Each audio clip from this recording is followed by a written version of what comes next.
இந்த ஜல்லிக்கட்டு ரேக்லாங்கிறது இன்னைக்கு தடை செய்யப்பட்டங்காட்டி இந்த வருஷம் கண்ணபுரத்துல 6800 கண்ணு தான் மொத்தம் வந்திருந்துங்க. அது ஒரு 1800 1900 தான் கிடையாது கண்ணு எல்லாம் வச்சு போச்சு. இறங்குனது சொன்னாதான் விலை 30,000 40,000 அக்கா கூட வந்திருந்தாங்க. கண்ணே வாங்க முடியல, மாடே வாங்க முடியல, அந்த மாதிரி இருந்ததுங்க.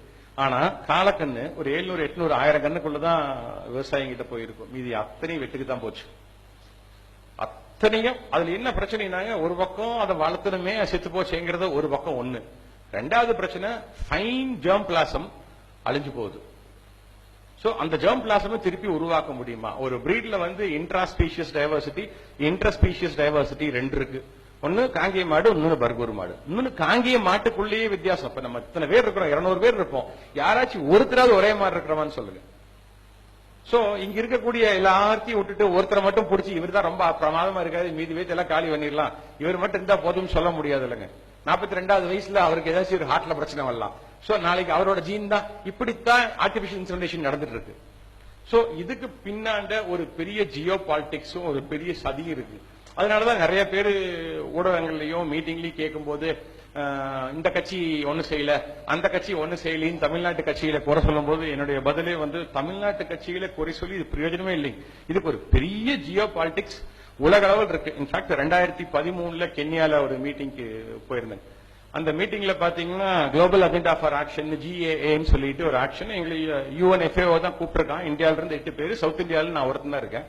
நானும் கர்நாடகால இருந்து குறும்பா மாமான்ட்டு ஒரு வயசானவர், நீலகண்ட மாமான்ட்டு குறும்பா ஆட்டு சங்க தலைவர். அவர் கர்நாடகால 26 சங்கங்கள் இருக்கு அவங்க கிட்ட, 40 லட்சம் ஆட்டுக்கு அவர் தான் தலைவர். அவர் சொன்னாருன்னா கர்நாடகா ஸ்டேட்டையே வந்து அவர் ஸ்தம்பிக்க வச்சிருவாரு, ஆட்டை கொண்டாந்து உள்ள நிறுத்தி. இப்ப பண்ணார் ஒரு 2 வருஷத்துக்கு முன்னாடி. அவர் யாருன்னு காமிச்சாரு. அவர் ராஜ்யசபா MP போஸ்ட் எல்லாம் கொடுத்தாங்க.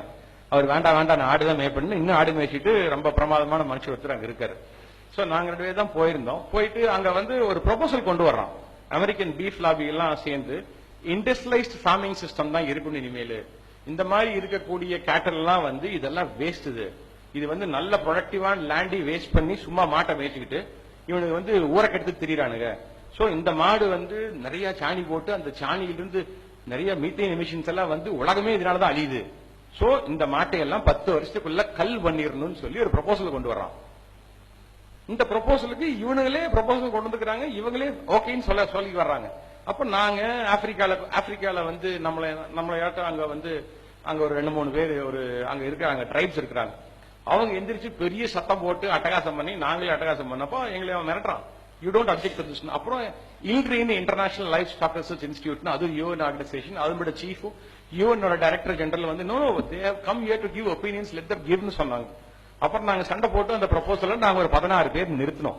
ஜெர்மனியில இருந்து டாக்டர் எல்சி ஒருத்தர், இந்த மாதிரி எல்லாம் சண்டை போட்டு நிறுத்துறோம். அப்போ நம்ம இந்திய நாட்டு அரசாங்கத்திலிருந்து ஒருத்தர் வந்திருக்காருங்க. அவர் நிறைய அந்த ஃபாரின் எக்ஸ்சேஞ்ச கையில வச்சுக்கிட்டு அந்த நாட்டுல சுத்தி பார்த்து பசை மாறால போய் சிங்கத்தெல்லாம் சுத்தி பார்த்துட்டு இருக்காரு பிரமாதமா. அவர் அப்படியே சாயந்தரம் கேட்கிறோம், nothing can be done about that, just forget about it அப்படிங்கிறாரு.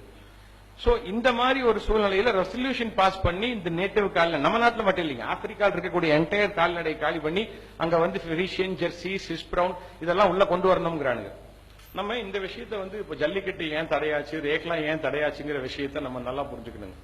ஃப்ரீஷியன், ஜெர்சி, இப்ப காங்கேய மாடு இருக்கு. காங்கேய மாட்டுல நான் ஒரு அறக்கட்டளை நடத்தங்காட்டி அந்த காங்கேய மாட்டுக்கு இன்டெலக்சுவல் ப்ராப்பர்ட்டி எனக்கு தான் நான் சொல்லிக்க முடியாது. இந்த காங்கேய மாடு இந்த பகுதியில் இருக்கக்கூடிய மக்களுடைய சொத்து. ஆனா நீங்க அந்த நாடுகள்ல பாத்தீங்கன்னா ஃப்ரீஷியனோ ஜெர்சியோ பாத்தீங்கன்னா ஃப்ரீஷியன் இன்டர்நேஷனல் ஒரு கம்பெனி இருக்கான், ஜெர்சி கார்பரேஷன் ஒரு கார்பரேஷன் இருக்கு. அவன் வந்து அதை டேக் ஓவர் பண்ணிருக்கான். டேக் ஓவர் பண்ணி இம்ப்ரூவ் பண்ணி 30 லிட்டர் 32 லிட்டர் அந்த மாதிரி பால் கொடுக்கிற மாதிரி மாடை இம்ப்ரூவ் பண்ணிக்கிட்டாங்க. சோ அந்த செமன் வச்சுக்கிட்டு ஜெர்மன் செமன் கம்பெனியோட ரோல் நம்ம மாடுகள்ல காலி பண்றது ஒரு பெரிய ரோல் அவங்களுக்கு ஒரு பக்கம். இன்னொன்னு இந்தியால டிராக்டர் கம்பெனியோட ரோல். இவங்க நிறைய வேலை செஞ்சுட்டு இருக்காங்க. நீங்க பொண்ணு இல்ல animal welfare board of India எடுத்துக்கங்க, பீட்டா எடுத்துக்கங்க, ப்ளூ கிராஸ் எடுத்துக்கங்க, ஹியூமன் அனிமல் சொசைட்டி எடுத்துக்கங்க, PFCA எடுத்துக்கங்க, PCA எடுத்துக்கங்க. இவங்க எல்லாத்துக்கும் ஒரே ஒரு குடும்பம் தான் சென்னையில தலைமை தாங்குது. அவங்க பேர் இந்த மீட்டிங்ல வேண்டாம், நான் பல இன்டர்வியூல சொல்லியிருக்கேன், பட் இருந்தாலும் வேண்டாம். ஒரே ஒரு குடும்பம், புருஷன் பொண்டாட்டி 2 பேர். புருஷன் அனிமல் வெல்ஃபேர் போர்ட் ஆஃப் இந்தியாவோட வைஸ் சேர்மன், சம்சாரம் ப்ளூ கிராஸோட வைஸ் சேர்மன், புருஷன் ப்ளூ கிராஸோட சேர்மன், சம்சாரம் ஹியூமன் அனிமல் சொசைட்டியோட ட்ரஸ்டி. இப்படி ஏழு ஆர்கனைசேஷன் உச்சநீதிமன்றத்துக்கு செல்றாங்க. உச்சநீதிமன்றத்துக்கு செல்றதை பத்தி உங்களுக்கு சில பேருக்கு தெரிஞ்சிருக்கும். ₹1 செலவு பண்றதுக்கு அவங்க எங்க இருந்து பணம் வருது? இந்த கேள்வி தான் நாங்க ஒவ்வொரு ஃபாரம்லயும் இப்ப எழுப்பிட்டு இருக்கோம். சோ உங்களுக்கு யாரு பணம் கொடுக்குறா? யாரு பணம் கொடுக்குறான்னு பாத்தீங்கன்னா 4 பேர் கொடுக்குறாங்க. ஒன்னு இந்த ஹோல்சன் ஃபேஷன் இது போன்ற கம்பெனிகள் நம்ம பிரீட காலி பண்ணுன்னு சொல்றாங்க. ஒன்னு இன்னொரு டிராக்டர் கம்பெனி. டைரக்ட் பிரச்சனை டிராக்டர் கம்பெனிக்கு மாட்டு வண்டி. இந்த காளையை பூட்டி ஓட்டிட்டு இருக்கான். அதனாலதான் அவன் காளையை மட்டும் தான் டார்கெட் பண்றான். மாட்டை பத்தி அவனுக்கு கவலை அவனுக்கு நல்லா தெரியும். மேல் ஜீன் எல்லாம் ரூட் அவுட் பண்ணிட்டா ஃபீமேல் ஆட்டோமேட்டிக்கா டிஸ்பிளே 3 to 5 yearsல முடிஞ்சு போயிருன்னு சொல்லி 2 டிராக்டர் கம்பெனி. மூணாவது பாத்தீங்கன்னா பீஃப் லாபி. இப்ப நிறைய இடங்கள்ல இந்த பீஃப் சாப்பிடறத பத்தி ஒரு வெறுப்பை உருவாக்குறதுக்கு ஒரு முயற்சி நடந்துட்டு இருக்குது. பரம்பரையா பீஃப் சாப்பிட்டுட்டு இருந்தவங்கனால இப்ப நம்ம எல்லாம் பரம்பரையா இங்க இருக்கு நிறைய பேர் மாடு வச்சிருப்போம். மாடு வயசானா நம்ம யாருக்கு கொடுத்துருப்போம் தெரியும் மாடு சாகிற காலத்துல. அதனால ஒரு பெரிய இஷ்யூ என்னைக்கு வந்தது கிடையாது. 45,000 கோடி ரூபாய்க்கு பீஃப் எக்ஸ்போர்ட் நடந்திருக்கு 2014-15. 15-16 டேட்டா எங்கிட்ட இல்ல. எவ்வளவுங்க? 68,000 crores. Okay, beautiful. So auditor sir சொல்றாரு 68,000 கோடி 15-16.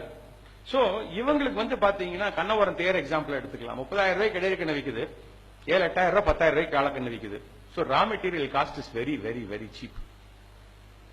டாப் 8 எக்ஸ்போர்ட்டர்ஸ் அல்கபீர் இருந்து எடுத்துக்கலாம். அந்த அல்கபீர் நேம்குள்ள போக வேண்டாம், அது இன்னும் நிறைய அரசியல் இருக்கு. சோ அவங்க எல்லாம் சேர்ந்து பியூட்டிஃபுல் எக்ஸ்போர்ட்ஸ் இந்தியாவில இருந்து போயிட்டு இருக்கு. அட்டகாசமான என்னங்க போயிட்டு இருக்கு. என்ன சொன்னீங்க?